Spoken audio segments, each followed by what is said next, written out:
हल्दी की रस्म हुई, हाथों में मेहंदी लगी, लेकिन तभी गोलियों की तड़तड़ाहट ने सब कुछ तबाह कर दिया और दुल्हन बनने वाली लड़की मंडप से सीधे हॉस्पिटल पहुंच गई। इस वक्त स्क्रीन पर लाल जोड़े में जिसे आप देख रहे हैं, ये लड़की वही है। जिंदगी और मौत की लड़ाई लड़ती इस लड़की की शादी की शहनाई अब मातम में बदल गई है। ये कहानी है यूपी की रहने वाली 22 साल की काजल की, जो अपनी शादी में खास तरीके से सजने के लिए पार्लर गई थी, लेकिन वो इस बात से अनजान थी कि वहाँ पर मौत उसके इंतजार में खड़ी है और उस पार्लर से वो खूबसूरत दुल्हन नहीं बल्कि खून से लथपथ अस्पताल के लिए भागेगी। क्या है ये पूरी कहानी, आइए आपको इस वीडियो के जरिए बताते हैं। ये घटना उत्तर प्रदेश के झांसी की है। मध्य प्रदेश के दतिया जिले की रहने वाली 22 साल की काजल की शादी झांसी के राज से हुई थी।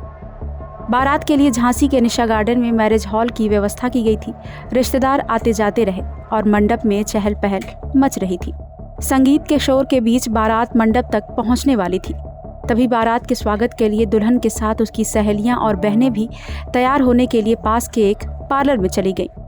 काजल पार्लर में मेकअप करवा ही रही थी, तभी वहां पर एक लड़के की एंट्री होती है, जिसने अपने चेहरे को रुमाल से कवर किया था। आते ही वो जोर से चीखा चिल्लाया, काजल बाहर आओ, तुमने मुझे धोखा दिया है। लड़के की ये बात सुनकर काजल डर गई और उसने बाहर आने से साफ इनकार कर दिया, जिसके बाद दंदनाते हुए लड़का अंदर घुसा और काजल पर गोलियों की बरसात कर दी। गोली चलते ही चीख पुकार मच गई। लहूलुहान काजल जमीन पर गिरी हुई थी।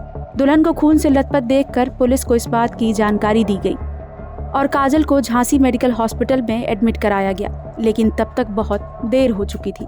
काजल ने रास्ते में ही दम तोड़ दिया था और उसकी कहानी हमेशा के लिए खत्म हो गई। आपको बता दें कि लड़के की पहचान काजल के बॉयफ्रेंड दीपक के रूप में हुई है, जो कि काजल के ही गांव का रहने वाला है।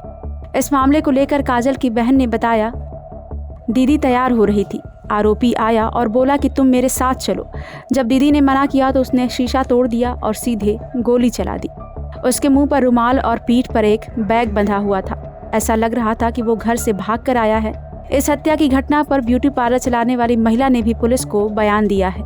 इधर इस वारदात को अंजाम देने के बाद दीपक फरार हो चुका है, लेकिन पुलिस ने केस दर्ज कर लिया है और दीपक की तलाश में जुट गई है।